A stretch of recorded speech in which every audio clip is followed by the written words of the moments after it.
Hello students, तो इस video में हम एम्ब्रियो कल्चर के बारे में पढ़ेंगे। उसके लिए कौन सा कल्चर मीडिया जो है वो अच्छा होता है, किस तरीके का मीडिया जो है उसको प्रोवाइड करना है, हम सभी इसके बारे में पढ़ेंगे। प्लस इसको कैसा इन्वायरमेंट चाहिए और इसके साथ ही साथ हम कल्चर की स्ट्रेटजीज कैसे रख सकते हैं, हम सारा कुछ इस वीडियो में पढ़ेंगे।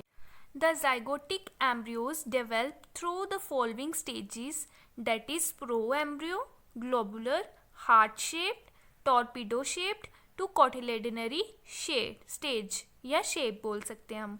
जो जाइगोटिक आपका एम्ब्रियो होता है वो फर्दर कितनी स्टेजेस पे डेवलप करता है, अपनी डेवलपमेंट स्टेजेस कौन सी उसकी, pro embryo, globular, heart shape, torpedo shape, cotyledonary stage, जो कि हमने बेसिकली सोमेटिक एम्ब्रियोजेनेसिस में इसके स्टेजेस जो हैं ऑलरेडी कवर कर लिए हैं।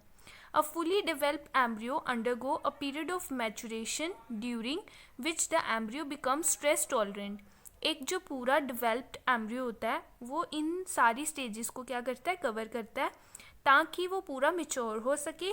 और इसी स्टेजेस के दौरान जैसे एम्ब्रियो मेच्योर होता है वो स्ट्रेस टॉलरेंट भी अपने आप को बना लेता है।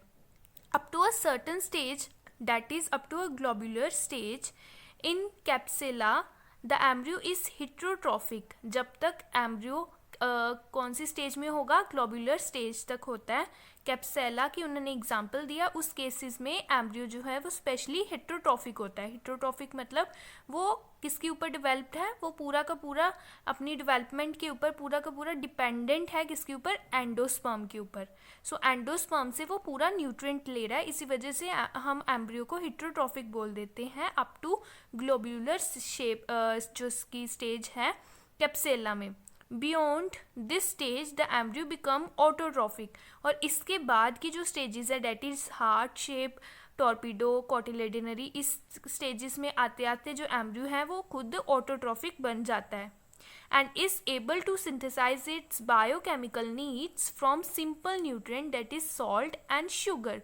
सॉल्ट और शुगर से वो क्या कर सकता है, अपनी पूरी की पूरी फर्दर डेवलपमेंट कंप्लीट कर सकता है।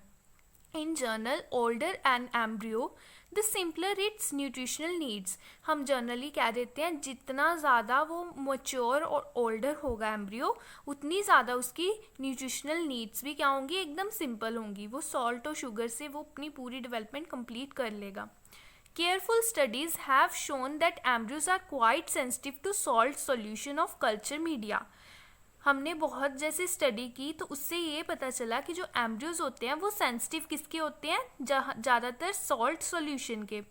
अगर सॉल्ट सॉल्यूशन कम ज़्यादा हो, मीडियम हो, तो कल्चर मीडिया जो है कल्चर मीडिया जो है वो इससे क्या हो सकता है, इससे अफेक्ट जो है वो हो सकता है। Further embryo survival and growth have varied requirements in the salt solution good for growth are bad for survival vice versa. उन्होंने बोला है कि सॉल्ट सॉल्यूशन जो है वो गुड भी हो सकता है, बैड भी हो सकता है उसकी सर्वाइवल और उसकी ग्रोथ के लिए, फर्दर एम्ब्रियो की। तो इसी तरीके से उन्होंने यही तभी बताया सेंसिटिव किसके है, वो सॉल्ट सॉल्यूशन के। Capsula embryo show improved survival when iron level in the MS media is lower to 2/3 of the normal. उन्होंने बोला कैप्सुला एम्ब्रियो जो है वो अच्छी सर्वाइवल रेट कब शो करता है, जब हमने एमएस मीडिया में लोअर कर दिया किसका, जो एमएस मीडिया में आयरन का जो लेवल था उसको 2/3 हमने कम कर दिया to normal.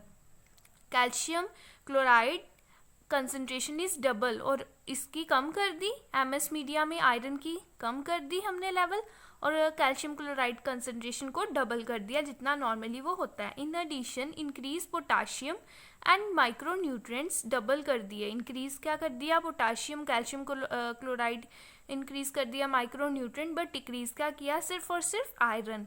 Concentration promote embryo growth without affecting survival. In general, reduced nitrogen in the form of glutamine or asparagine is beneficially particularly for younger embryo। beneficial भी है और जितने भी younger embryos हैं उनके लिए। ग्लूटामाइन और एस्पाराजिन की जो कंसंट्रेशन थी उसको हमने जो डिक्रीज कर दिया।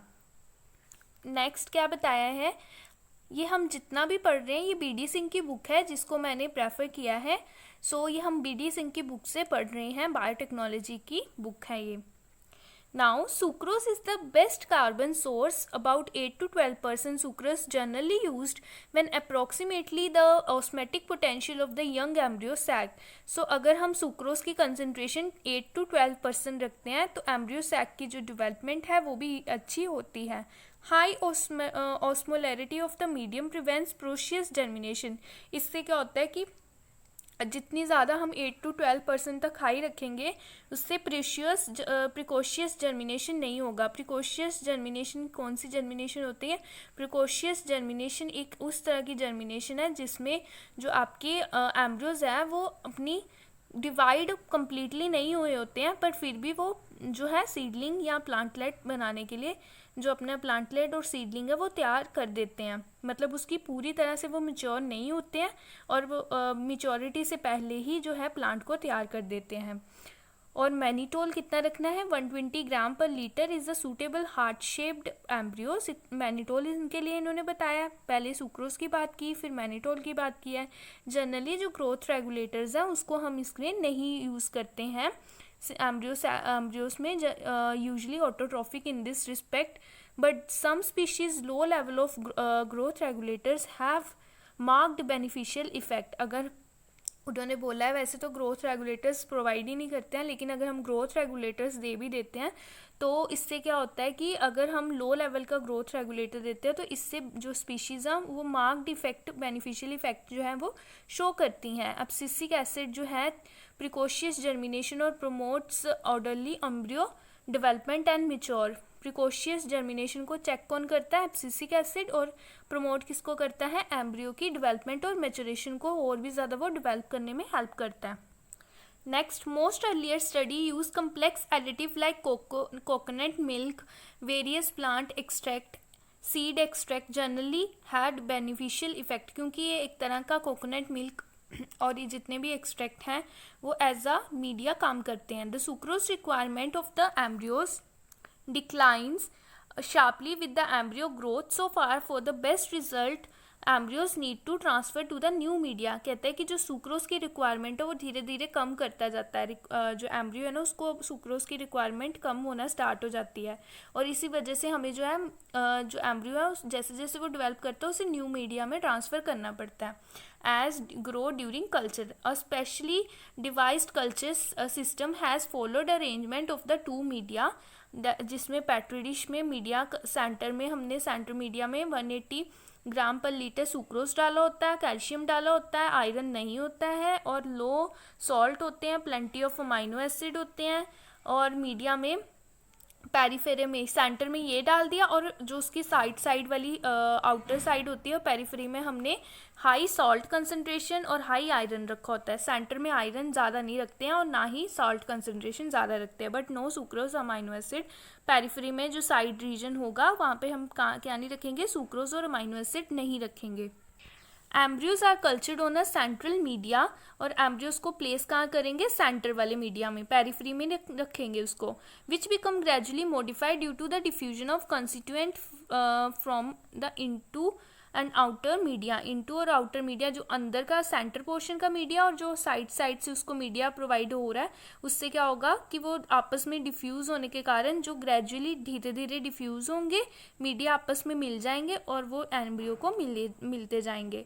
This system allows the culture of very young embryos on the same media without any need of subsequent transfer. और इससे क्या होता है कि हमें एम्ब्रियो को बार दूसरे मीडिया के ऊपर ट्रांसफ़र करने की ज़रूरत नहीं पड़ती है और सेम मीडिया के ऊपर ही एम्ब्रियो की जो डेवलपमेंट है, वेरी यंग एम्ब्रियो की जो डेवलपमेंट है वो होती रहती है। आगे कल्चरल इन्वायरमेंट में embryo culture are kept on the temperature ranging from 25 to 30 degree Celsius. But कुछ स्पीशीज़ हैं लाइक दतूरा में हाई जो टेम्परेचर है लाइक 35 डिग्री सेल्सियस तक वो बेटर रहता है और लाइट का ज़्यादा इफेक्ट नहीं पड़ता है। क्रिटिकली लाइट कोई अपना इफेक्ट नहीं शो करती है।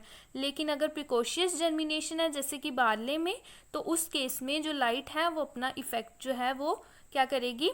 लाइट अपना इफेक्ट स्टार्ट करेगी, शो करेगी और उसकी वजह से प्रिकॉशियस जर्मिनेशन जो है वो ख़राब भी हो सकता है, सप्रेस हो सकती है, उसकी ग्रोथ जो है वो रुक सकती है। स्टूडेंट्स, हम इसकी कल्चर स्ट्रेटेजीज़ के बारे में पढ़ेंगे। सो कल्चर स्ट्रेटेजीज़ में क्या बताया है कि वैसे तो हम क्या करते हैं, यंग और मेच्योर एम्ब्रियोज लेते हैं और उनको हम क्या करते हैं, एक्साइज करते हैं, मतलब ओव्यूल में से लेते हैं, निकालते हैं और उसको कल्चर मीडिया के ऊपर डायरेक्टली रखते हैं, वो फर्दर ग्रो करता है। बट कुछ केसेस ऐसे होते हैं कि अगर हम ज़्यादा यंग एम्ब्रियोज लेते हैं तो वो डिफ़िकल्टी शो करते हैं, डायरेक्टली अगर मीडिया के ऊपर रखें तो वो ग्रो नहीं करते हैं। इस केसेस में जो एम्ब्रियोज है ना, उनको हमें पहले कहाँ रखना पड़ता है, इम्प्लांट करना पड़ता है, उनको हमें पहले एंडोस्पर्म के अंदर जो है रखना पड़ता है। इम्प्लांटेशन कहाँ पर करनी पड़ती है, उसकी एंडोस्पर्म के अंदर करनी पड़ती है। दैट कल्चर इन विट्रो, और ये भी क्या है, एंडोस्पर्म को भी हम कहाँ पर रखेंगे, एंडोस्पर्म को भी हम रखेंगे कल्चर मीडिया के ऊपर, और ये सारा आर्टिफिशियली कंडीशंस में ही जो है प्रोवाइड होगा ये प्रोसेस। और इस केस में हम क्या करेंगे, पहले एम्ब्रियोज को एंडोस्पर्म के अंदर इम्प्लांट करेंगे, that culture in vitro, and this technique is known as embryo nurse endosperm technique. इस टेक्निक को हम एम्ब्रियो नर्स एंडोस्पर्म टेक्निक भी बोलते हैं। इस अप्रोच से हमारे को वो पॉसिबल हो गया जो हम इंटरस्पेसिफिक हाइब्रिड करवाते हैं, हाइब्रिडाइजेशन बनाते हैं, जैसे कि वाइड हाइब्रिडाइजेशन, एग्जाम्पल होडियम और स्केले की। अगर हम वाइड हाइब्रिडाइजेशन करवाते हैं तो डायरेक्टली जो एम्ब्रियोज है वो नहीं, डायरेक्टली वो नहीं क्या करते हैं, मीडिया के ऊपर रखेंगे तो वो डेवलप नहीं करेंगे। उससे पहले हमें क्या करना पड़ेगा, उन्हें इम्प्लांटेड करना पड़ेगा एंडोस्पर्म के अंदर, फिर उसको कल्चर मीडिया के ऊपर रखा जाएगा, फिर थोड़े टाइम के बाद वो खुद ही डेवलप करना स्टार्ट कर देगा। In such interspecific crosses, flower may drop much before the embryo reach the size to permit their isolation. In such cases, isolated ovules, the whole ovary और even the flower cannot be cultured। कहता है कि इस cases में हम क्या कर सकते हैं, पूरा का पूरा अगर हम ओव्यूल लेते हैं या इवन फ्लावर लेते हैं, उसको कल्चर मीडिया के ऊपर रखेंगे तो वो भी नहीं डेवलप होंगे। उसके लिए भी हमें यही टेक्निक जो है वो एम्ब्रियो नर्स एंडोस्पर्म टेक्निक ही यूज़ करनी पड़ेगी for a period of time so that embryo become large enough to be isolated। तो हमने क्या करना है, डायरेक्टली इमेच्योर एम्ब्रियोज को नहीं ले लेना है, ताकि क्योंकि वो तो ग्रो ही नहीं करेंगे, तो इसलिए थोड़ा सा हमने वेट करना है, एम्ब्रियो को हमने थोड़ा उसको लार्ज साइज में होने देना है, फिर ही आइसोलेट करना है। Interspecific hybrids of Gossypium, that is Gossypium arboreum और गोसिपियम हिरसुटम की जब हम क्रोसिस करवाते हैं, have been rediscovered by culturing ovule 3 days after pollination. Pollination के 3 दिन बाद जाके हमने जो आइसोलेट क्या करना है, उसमें से जो एक्साइज्ड है ओव्यूल में से हमने एम्ब्रियो तब जाके 3 डेज के बाद लेना है। ये नहीं कि आज ही उसकी पॉलिनेशन करवाई और आज ही एम्ब्रियोज जो है वो ले लिए, सो वो पॉसिबल नहीं है। और दूसरी बात, अगर हम कर भी रहे हैं तो इससे हमारी जो फर्दर एम्ब्रियो कल्चर है वो टेक्निक वो नहीं होगी। ये क्या है, इन्होंने बताया सेंट्रल मीडिया जो हमने पहले पढ़ लिया, और पेरिफ्री में इसका आउटर मीडिया आ गया, जिसमें हमने ज़्यादा आयरन रखना है और ज़्यादा जो आपका सॉल्ट कंटेंट है वो पेरिफ्री में आ गया। सेंटर में हमने कौन सा मीडिया रखना है, ज़्यादा हमने सुक्रोज रख देना है, और इसके अलावा जो भी उसको मैनिटोन जो भी उसको चाहिए वो हमने सेंटर में रखना है। और ये कौन सी टेक्निक है जिसमें कल्चर मीडिया है, यहाँ पर एंडोस्पर्म है, एंडोस्पर्म के ऊपर हमने इम्प्लांटेड क्या कर दिए हुए हैं, एम्ब्रियोज है। ये हमारी जो एम्ब्रियो नर्सिंग टेक्निक हमने की, एम्ब्रियो नर्सिंग एंडोस्पर्म टेक्निक जो हमने की वो ये वाली टेक्निक है।